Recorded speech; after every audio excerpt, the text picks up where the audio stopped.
right, equity is the defining moment. It's a defining issue of this generation, of our lifetime.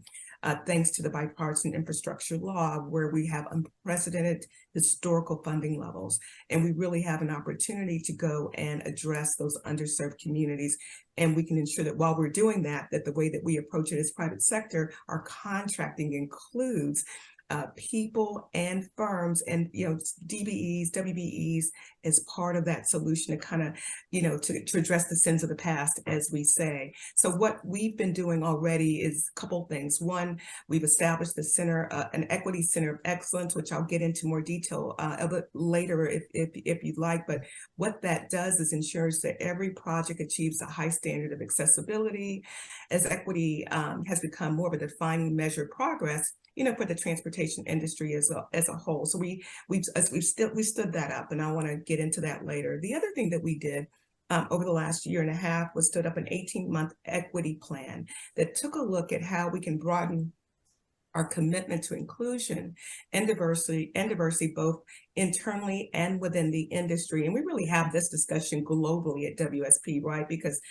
equity matters, not just in the United States or North America, all over the world. So we're also looking at how we can be effective outside of the United States. And then recently we launched an expanded effort around the ways that we look at infrastructure and the way that we work with our clients to improve social equity and help them achieve the outcomes that they're looking for as it relates to equity objectives, because we all know there's been another look at the projects and priorities that our clients may have in their long-term plans or capital plans, and some things that were in the back with the equity consideration, particularly around BRT projects, have moved to the front of the queue. And so we are very active with, addressing some of those needs right now with our clients that are BRT. We are involved in projects that are trying to get funding where they're able to say, this is a depressed or disadvantaged community that needs funding right now so that they can have, a solution that will have connectivity for healthcare, for jobs, and for education. So, we support our clients in doing that. Fast forward, here I am at the JTA. And while it's pretty common as it relates to FTA projects to have a DBE goal in an FTA funded project, and so we set our numbers and minimums as it relates to DBE participation, that is not so common on the roadway side of our operation. And a lot of our roadway building is actually funded with local dollars, and you don't have the same type of guideposts in terms of DBE participation.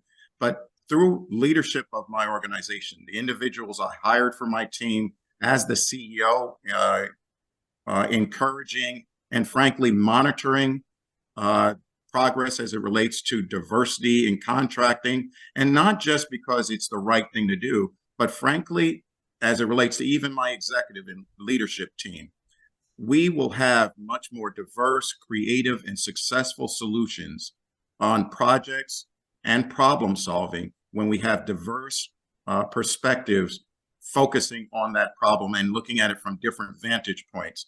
And so while it may be great to have goals and guideposts in terms of achieving those goals, more importantly, creating a culture in an organization that embraces diversity, equity, inclusion, and belonging as a part of your ethos is probably much more sustainable and frankly transitional. No matter who's the CEO or the board of directors, it is part of that culture.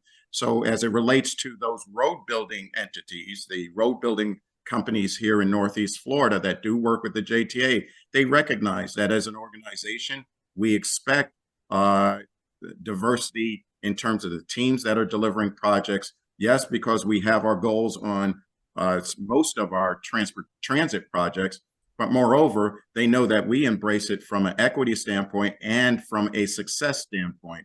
And so I know I got a little bit long-winded in that, but I think it's there's goals that are needed, but probably more importantly, from a sustainable standpoint, we all should, I think, encourage diversity to solve problems in a much more creative and successful way because of the diversity of the thinking that approaches those challenges.